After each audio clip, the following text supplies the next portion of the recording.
ቢል ምን ከፍለ ነበረው 140 ነበር። ለመንግስት ምንም ባንከፍል 140 እንከፍል ነበር ማለት ነው። ስለዚህ በቀላሉ ምን እናደርጋለን ማለት ነው? ዋይ ፐርሰንታችን ስንት ነው? ለመንግስት አሁን ስንት ፐርሰንት እንከፍላለን? 20%. Good. So VAT which is equals to 140 ላይ ስንት እናባዛዋለን? 20 Okay, so let us calculate is no way. Understand? So right, this 0 cancel by 0 and again 0 cancel by 0. So what's left? The VAT is calculated as 14 times 2, meaning VAT is equals to 28 because 14 times 2 is 28. Understand? Now let us go to what? Just already known the VAT. Okay? VAT ወይም ታክሱ ስንት ብር ይከፍላል? ይሄ ሰው ለመንግስት 28 ብር ይከፍላል። ሶ በቀላሉ ድሮ ስንት ይገዛ ነበረ? 140 ብር ይገዛ ነበር። መቼ? ከቫት በፊት። ነገር ግን ቫቱ ስንት መጣልኝ? 28 ነው። ስለዚህ ልጆች በቀላሉ guys, how are you? Are you fine? Yeah, I'm so great. Now today is related with grade 7, that is VAT. You know VAT. VAT is it's a title that's related with, it's a chapter is I think included with ratio. So VAT ዛሬ ምንድነው የሚለው እናያለን ማለት ነው። VAT ምን ማለት ነው? VAT ለምንድን ነው የምንጠቀመው? እንደ ሀገራችን እንደኛ እንደ ኢትዮጵያ ራሱ VAT ለምን ይጠቅማል የሚለው እናያለን ማለት ነው። አንድ ሀገር እድገት በምንሰራበት ነጋዴዎች ሊሆኑ ይችላል ወይም ደግሞ ሰራተኞች ሊሆኑ ይችላሉ ወይም ደግሞ ለተለያዩ ድርጅቶችን የሚከፍሉት ምንድነው? VAT ወይም ደግሞ ታክስ ብለን ልንጠራው እንችላለን። VAT ምንድነው? በሌላ አባባል you know the meaning of VAT means value added tax. Okay? value added tax ማለት ነው። ምን ማለት ነው? በቀጠርን ሊሆን ይችላል በሰራነው ስራ ላይ የምንከፍለው ምንድነው? ታክስ ነው። value added tax አሁን በኢትዮጵያ ስንመለከት 15% ነው value added tax የምንለው ማለት ነው በኢትዮጵያ ብቻ። ስለዚህ what is the meaning of VAT? value added tax ለምሳሌ ምንድነው የምንሰራው? ድሮ በነበረ ጊዜ የምንገዛውና የምንሸጠው እቃ ላይ VAT ባይኖር ኖሮ ምን ያክል ይሆን ነበረ? አንደኛ ኬዝ ሊሆን ይችላል። ወይም ደግሞ ቫታችን ተሰጥቶን እንዴት አድርገን VAT ባይኖር ኖሮ ስንት እናገኝ ነበር የሚለው the key point of what? The calculation. So let us see one example related with this. An electrician bill is 140. አንድ ኤሌክትሪሻን ቢል ስንት ተገዛ? ስንት ነው ዋጋው? 140 ብር ነው። when before VAT ከቫት በፊት 140 ብር ነው። ይህ የኤሌክትሪክ ቢል ይችን ቢል ስንት ነው? 140 ብር ነው። መቼ? before what? VAT. he adds 20% VAT. ምን አደረገ? 20% VAT ጨመረበት። 20% VAT ጨመረበት። በምን ላይ? በ140 ብር። so what is the value of VAT? ቫቱ ስንት ነው? ኦኬ ቫቱ ስንት ነው? ሁለተኛ ደግሞ ቫት ደግሞ ጨምረን ደግሞ እኛ ስንት ብር ለዛ ሰው መክፈል አለብን ወይም ለመንግስት ስንት ብር መክፈል አለብን የሚለው ኬዞች እናያለን ማለት ነው። so VAT calculation, the VAT is equal to original OP means original price. Okay, OP means original price. The original price times Y%. Because the Y% is vary or it's not fixed. Because vary from one country to another country. Tax rate አችን የሁሉም ሀገር ይለያያል. So you have to represent it by Y%. This value is the VAT rate percent. Okay. ስለዚህ the original price አችን ሲባዛ በምን በY% ካደረገን easily calculated the VAT. So ቫታችን ምን ይሆናል ማለት ነው? what the VAT? The VAT is original price አችን ስንት ነው? 140 ነው። ኦኬ ይህ ኦሪጂናል ፕራይስ ነው። ወይም ከቫት በፊት ስንት ብር ነበረ? ቢል ምን ከፍለ ነበረው?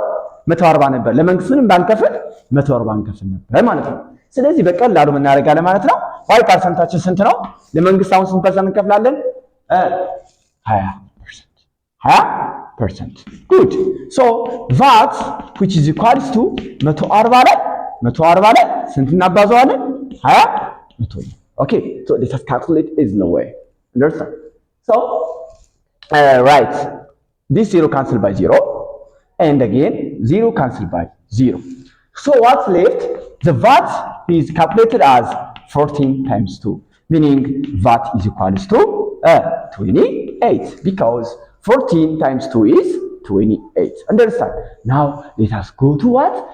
just already known the VAT ኦኬ ቫቱ ወይም ታክሱን ስንት ብር ይከፍላል ይሄ ሰው ለመንግስት 28 ብር ይከፍላል ሶ በቀላሉ ድሮ ስንት ይገዛ ነበረ 140 ብር ይገዛ ነበር መቼ ከቫት በፊት ነገር ግን ቫቱ ስንት መጣልኝ 28 ነው ስለዚህ ልጆች በቀላሉ ቫትን ለማግኘት የነበረኝን ብር በስንት ማባዛት ነው በቃ በቀላሉ በፐርሰንቱ ማባዛት ነው ከዛ total cost or the cost of the price which is equals to the original price plus VAT ኦኬ ምን ማለት ነው አጠቃላይ ወጪ ማለት ነው VAT ባይኖር መከፍለው ብር ነበር just ከፍለዋለሁ ነገር ግን አሁን VAT ስላለ ምን እናደርጋለን ማለት ነው ቫቱን ጨምረን ማስገባት ነው ማለት ነው ስለዚህ ለመንግስት ነው አሁን ቢል መከፍለው ስንት ነው ማለት ነው 140 ላይ ስንት መጨመር ነው 28 መጨመር ነው that means ከ140 ላይ 28 ብንጨምር ስንት ይመጣል 0 ሲደመር 8 8 4 ሲደመር 2 6 168 so the total cost is equals to 168 እቺ በጣም ቀላልና ቀላል ነው ነገር ግን በጣም ወሳኝ ጥያቄ አለ አሳያችኋለሁ are you ready ዝግጁ ናችሁ okay so this is the best question for you አሁን ምን እናደርጋለን VAT ተሰጥቶ በቀላሉ ምን ማግኘት ነበረ ቶታል ኮስት ኦሪጂናል ፕራይሳችን ተሰጥቶ ወይ ደግሞ ከቫት በፊት ተሰጥቶ እንዴት አድርገን VAT ጨምረን ወይ ደግሞ እንዴት አድርገን ቶታል ኮስት እንፈልጋለን ነበር አሁን ግን አጠቃላይ ሻይ ቤት ገብታችሁ ስትጠጡ አንድ ማንሳት ትችላላችሁ ወይም ደግሞ ለመንግስት ኖርማሊ ሄዳችሁ ግብር ስትገብሩ ትችላላችሁ በተለይ ሻይ ቤት ሄዳችሁ ስትጠጡ ወይም ደግሞ ቡቲክ ገብታችሁ ዕቃ ስትገዙ ኦኬ ገበያ ሄዳችሁ ስትሸምቱ ይሄን ኬዝ ነው የሚገጥማችሁ ቶታል ኮስቴን አገኘሁኝ ወይም ደግሞ ሙሉ ከፈልኩኝ ድሮ ሰዎች ወይም አባቴ ወይም እናቴ VAT ሳይከፍሉ ስንት ብር ያወጡ ነበር ከቫት በፊት ስንት ይሆን ነበር የሚለው ኬዝ ነው ማለት ቶታል አጠቃላይ ብሩን ተገኝቶ እንዴት አድርገን ካልኩሌት እናደርጋለን አሳያችኋለሁ ባጭር ፎርሙላ so the original price ማለት ነው original price ማለት ያለ VAT ማለት ነው the original price is equals to total cost times 100 over y percent of 100 እቺን በጣም ቤዚክ ፎርሙላ ነው ምን አድርጌ ነው ሙሉ ወጪውን ወይም ደግሞ ካፌ ገብቼ እኔ ኦኬ ወይም ደግሞ ቡቲክ ገብቼ አንድ ሱሪ በስንት ገዛው አንድ ቲቪ ስንት ገዛው 69000 ብር ገዛውት ከምን ጭምር ነው ይሄ ከነ VAT ጭምር ነው ስለዚህ እኛ ብዙ ጊዜ ቫቱን አናይም ኦሬዲ just ግዴታችን ነው የመንግስት ታክስ መክፈል ስላለብን የሀገር ጉዳይ ስለሆነ የሀገር ድግስ ስለሆነ 69000 ብር መክፈል ነው ከኛ የሚጠበቀው ነገር ግን VAT ባይኖር ኖሮ ይሄ ነገር ስንት ወጪ ያወጣ ነበር ስንል በቀላሉ VAT ባይኖር ኖሮ ማለት ኦሪጂናል ፕራይስ ማለት ነው the original price is equals to the total cost times 100 over y plus 100 ሁሉ ጊዜ ነው የሚሰራው በነገራችን ላይ ሁሉ ጊዜ ይሰራል ስለዚህ አሁን ቶታል ኮስታችን ስንት ነው አናውቅም ወይ እናውቃለን ማን ነው 69000 ሲባዛ በስንት በመቶ ሲካፈል ስንት y ፐርሰንታችን ስንት ነው 15% ለግብር እንከፍላለን መጠንቀቅ ያለብን y ያልኩት ለምንድን ነው y is free from what percent symbol okay ብቻ ቁጥሯን ነው የምንወስደው y ቁጥሯ ብቻ ስንት ነው 15 ሲደመር ምን 100 okay so አሁን እናባዛለን the original price መቼም ይሄ በጣም ቀላል ስለሆነ 69 ጽፌ ስንት ዜሮች አሉ 1 2 3 4 5 1 2 3 4 5 ኦቨር መጠንቀቅ ያለብን ሌላ ምንድነው ስንደምር ራሱ በጣም ነው የሚሸውደን 0 5 አሁንም 1 115 ቀላል ነው ግን አንዳንድ ተማሪዎች ትሸውዳላችሁ 100 ሲደመር 15 በቁጥር አቀማመጥ በቁጥር ቤት አቀማመጥ ማናስቀምጠው ከሆነ ችግር ይፈጥርብናል ሶ አሁን በቀላሉ 69 ኦኬ ስንት 1 2 3 4 5 0 ሲካፈለ ስንት ለ115 እስኪ በዚህ እንቆረጠውና ስንት 115ን ስንት ባደርገው 690 አገኛለሁ እስኪ 115 ሲባዛ በ6 ላባዛው 6 ጊዜ 5 okay sorry 6 by 1 is 6 plus 3 is 9 oh 6 mission is accomplished how many times 6 times 690 690. How many zero is left? Just nothing and 0, okay? How many zeros left? 1, 2, 3, 4. 1, 2, 3, 4. So the original price is equals to 60,000, okay?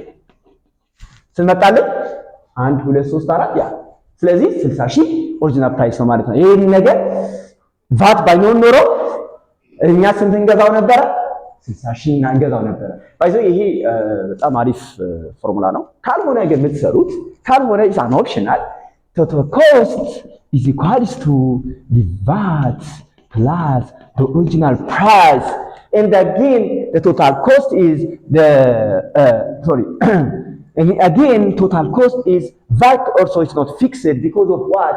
It is a combination of what? The original price times the Y%, the original price times Y% plus the original price. So there is some calculation for here. So it consumes time, okay? This formula is applicable for you. Thank you for listening. Until next time, goodbye.